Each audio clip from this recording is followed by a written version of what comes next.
ഗാന്ധിജിയുടെ ജന്മദിനത്തിൽ വട്ടംകുളം ഗ്രാമപഞ്ചായത്ത് 14-ാം വാർഡിലെ കാടുപിടിച്ചു കിടക്കുന്ന എല്ലാ വഴികളും വെട്ടിത്തെളിച്ച് വേറിട്ട മാതൃക തീർക്കുകയാണ് ward member ES Sukumaran.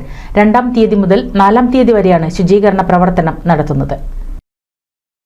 Gandhi Jayanti ദിനത്തിൽ നടത്തുന്ന ശുചീകരണം ഒരു ചടങ്ങായി മാറ്റാതെ സമൂഹത്തിന് മാതൃക തീർക്കുകയാണ് വട്ടംകുളം ഗ്രാമപഞ്ചായത്ത് 14-ാം വാർഡ് മെമ്പർ ES സുകുമാരൻ.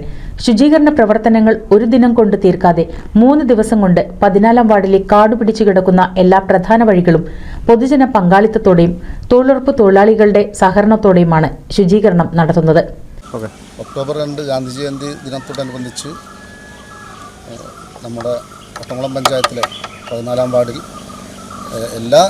കേരളത്തിലും ഉടനീളം ശുചീകരണ പ്രവർത്തനം നടന്നുകൊണ്ടിരിക്കുകയാണ്. അതിൻ്റെ ഭാഗമായിട്ട് തന്നെ വട്ടംകുളം ഗ്രാമപഞ്ചായത്തിലെ 14-ാം വാർഡിൽ 2, 3, 4 തീയതികളിലായിട്ട് ഇത്തരം കാടുമൂടി കിടക്കുന്ന വഴിയോരങ്ങൾ കാൽനട യാത്രയ്ക്ക് സുഗമമാക്കുന്ന രീതിയിലുള്ള പ്രവർത്തനത്തിൻ്റെ ഉദ്ഘാടനം. ശുചീകരണ പ്രവർത്തികളുടെ ഉദ്ഘാടനം വട്ടംകുളം പഞ്ചായത്ത് പ്രസിഡന്റ് MA നജീബ് നിർവഹിച്ചു.